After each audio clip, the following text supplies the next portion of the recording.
Ivy works as a doctor at the Tanang Valley Health Clinic in Bali. Jocelyn, her boss, is worried about an upcoming meeting with Dylan Donnelly, a potential donor, but Ivy assures her everything will be fine before attending to her patients.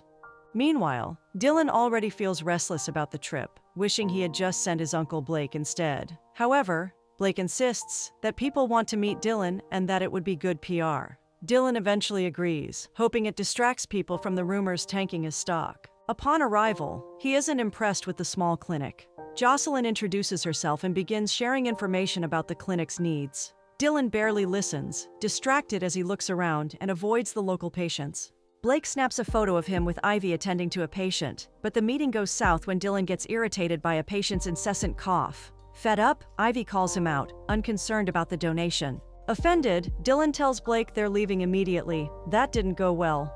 On the way back to the villa, Dylan tells Blake to cancel any future donations, except for the one already sent, preferring to support the Endangered Grasshopper Foundation instead. Blake tries to lighten the mood and asks Steven to stop for sightseeing. Unfortunately, the outing turns disastrous when Blake trips and hits his head. Jocelyn is notified, and Ivy preps for treatment. Steven and Dylan bring Blake to the clinic, where Dylan is less than thrilled to see Ivy again.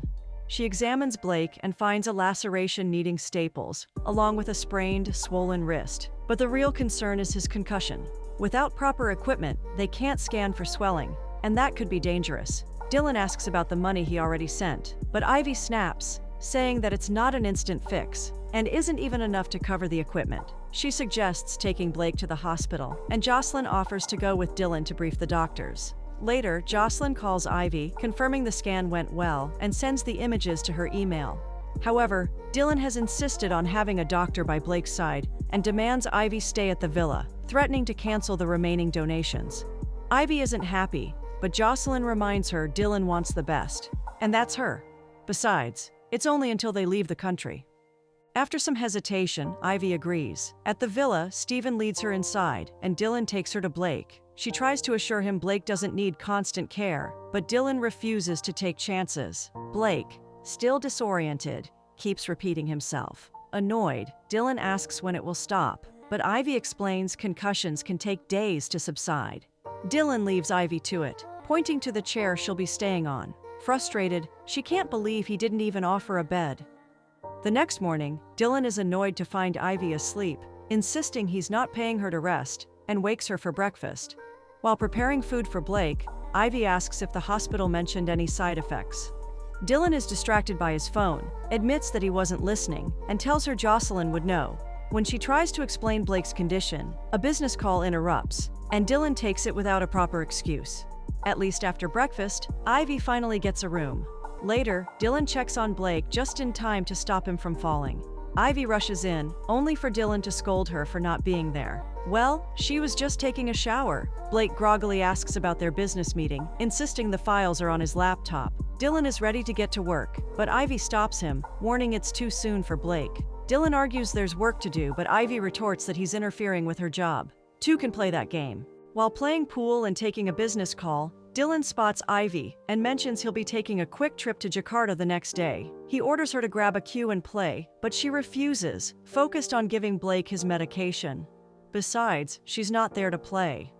The next morning, after Dylan leaves, Ivy catches Blake trying to work on his phone and insists he rest to heal faster. Bored, Blake agrees to go outside for fresh air. While Ivy steps away to get him food, he sneaks back to his room for a business call.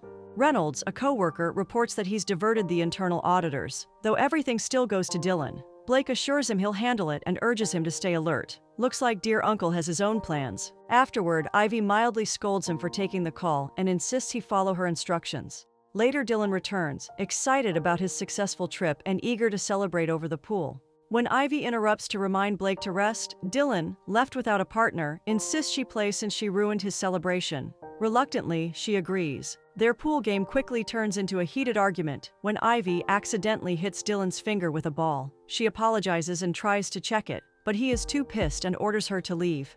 Fed up, Ivy announces she's leaving for good before storming off. Dylan stops her, accusing her of using it as an excuse to bail. Shocked, Ivy calls out his snobbish attitude since arriving at the clinic, but Dylan fires back, claiming she's looked down on him from the start. He argues the only difference between them is that he has money to act like a snob, while she only has ambition. That's the breaking point, and Ivy storms off to pack. Just as she's about to leave, Dylan stops her, insisting she stay for Blake's sake. He admits he doesn't understand her work, which is why he hasn't given it, or her, enough respect. He pleads with her not to go, saying Blake is family, and he trusts him. Someone's going to get hurt when the truth comes out. Dylan confesses Blake is his backbone at work, and he needs him to recover. He'd do anything to make Ivy stay. She agrees to stay under the condition that he starts being kind. Dylan eventually agrees and informs Ivy that Blake is nauseous in the bathroom, sending her rushing to help. The next morning, Blake gets a video call from Reynolds, who warns that irregularities in the Fillmore project have been found and will soon reach Dylan's desk. Thinking fast, Blake tells Reynolds to create a cover story for the spent money, assuring him he'll handle Dylan. Later, he checks in with Dylan and asks about Ivy, even suggesting he do something nice for her. Blake insists Dylan should fix whatever is broken between them and enjoy life with someone who makes his heart race because life is short. Just then, Jocelyn arrives to check on Blake. Ivy is surprised but welcomes the visit. Jocelyn offers to take over for a few hours, and Blake seizes the chance to push Dylan into spending time with Ivy, insisting he works too much. Blake suggests a trip to Monkey Sanctuary, and Jocelyn urges Ivy to go, leaving Ivy and Dylan with no choice. At the sanctuary, Ivy happily snaps pictures with the monkeys, while Dylan, who hates them, is on edge. Meanwhile, back at the villa, Blake, despite his concussion, secretly accesses Dylan's computer. He acknowledges the Fillmore project and deletes the message so Dylan won't see it. While walking together, Dylan asks why Ivy chose Bali for her career. She shares how she ended up at the clinic and then turns the question on him. He explains the billionaire system, revealing that millionaires are considered poor among them. Ivy is stunned, and honestly, who wouldn't be? Back at the villa, Ivy thanks Dylan for a great time before heading off. Later, as she sees Jocelyn off, Dylan overhears Ivy telling her he was nice, though she doesn't expect it to last. Maybe it will after all. Afterward, Dylan grows frustrated that the PR didn't work, but Blake, staring at a screen too long, develops a headache. Ivy takes him for a walk to help. She notices Dylan's mood and asks what's wrong, prompting Blake to open up about the PR issues. Curious, she asks how he and Dylan started working together. Blake gives her a brief rundown, sharing that Dylan loved building things as a kid, but business took over. Blake notes that money and fame change people, but Dylan still has a good heart. That evening, as Ivy walks past the pool, Dylan, who's relaxing in the water, invites her to join him. She eventually agrees, amused by how flustered he's gotten over the way his offer sounded. Stepping in, she admits the water feels nice on her feet before moving to a lounge chair. Curious about his work, she asks how things are going since Blake mentioned it could be better. Dylan opens up about rumors of financial red flags in his company.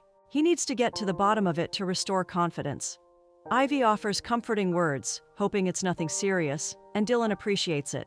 The next morning, Dylan gets a call. Apparently, Marilyn, the project manager for a Singapore collaboration, missed her flight. Frustrated, he vents to Blake and Ivy over breakfast, realizing he'll have to go all by himself. Blake suggests Ivy join him, which catches her off guard. Dylan argues she knows nothing about the business, but Blake insists having a proper entourage helps. He assures Ivy he'll be fine with the staff, but she's unsure of her role. Blake tells her she won't have to do much, and after some hesitation, she agrees when Dylan pleads. The next morning, Dylan is stunned by how beautiful she looks before leading her to the helicopter. Excited, Ivy admits she's never been on one. Once inside, she asks if they're late for their flight at the airport. Dylan casually informs her that it's his plane. Seems she forgot he's a billionaire. After arriving in Singapore, the meeting goes well, and Dylan suggests they grab a bite afterward. He shares how supportive Blake has been. Ivy starts asking about his personal life, and he admits he avoids relationships and marriage, finding them too complicated. He reveals he was once engaged, but it ended badly. Turning the question on her, she shares she's had her fair share of relationships. Back at the villa, Ivy remarks that it was another good day, making Dylan pleased. That evening, Blake brings up Ivy, noticing Dylan seems to have feelings for her. Dylan brushes it off, insisting their arrangement is temporary and not worth the risk. Blake reminds him that ignoring his feelings won't help, urging him to move on from his past breakup. The next morning, Dylan tries to contact a worker, Philip, about the Fillmore project, but gets his voicemail. Blake assures him it's handled, but will review it again. Just then, Ivy rushes in, sharing that Jocelyn needs her for an emergency treatment in a nearby village. Dylan tells Ivy to let Steven drive her, but Blake insists Dylan should go too, making Dylan rush out after her. At the village, Ivy treats the patient Gailang, while Dylan and Steven watch. Overwhelmed, Dylan steps outside. After finishing with Geylang, Ivy heads out to meet Dylan in the rice field. While walking through the field, he asks if Ivy could ever give up the life she has in Bali. Though it has its ups and downs, Ivy believes it's enough. She wonders why he followed her, and he admits he saw how worried she was. She thanks him for his help and for caring, saying that's enough, which brings a smile to Dylan's face. They end up having fun on a swing, taking pictures of each other. That evening, Blake calls Reynolds, trying to keep the board calm and telling him to keep it off Dylan's desk. Ivy walks in and asks if everything is fine, but Blake dismisses it as work. Later, Dylan visits Ivy and suggests taking Blake to a temple at the national park, to which she agrees. The next morning, they all head out, and Dylan wanders off to explore. Blake tells Ivy that Dylan has changed because of her. Unlike others, she wants nothing from him, which is why he feels at ease.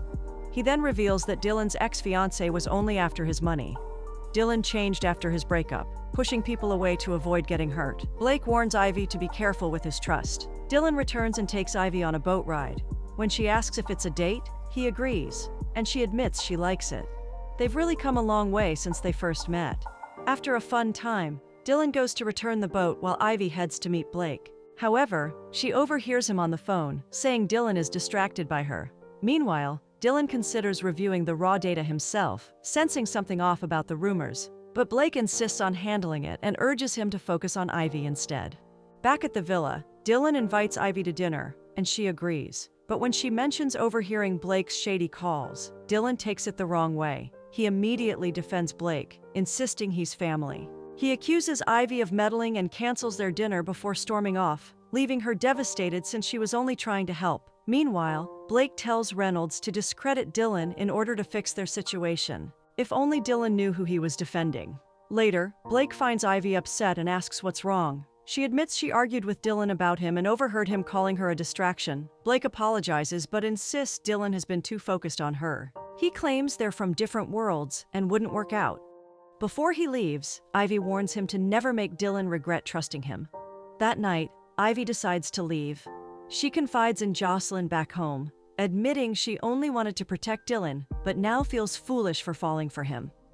The next morning, Dylan is shocked when Steven tells him Ivy has left. He immediately decides they're flying back the next day. Soon after, he gets multiple calls from the board and learns about Blake's betrayal. Confronting Blake, Dylan informs him the board is demanding answers.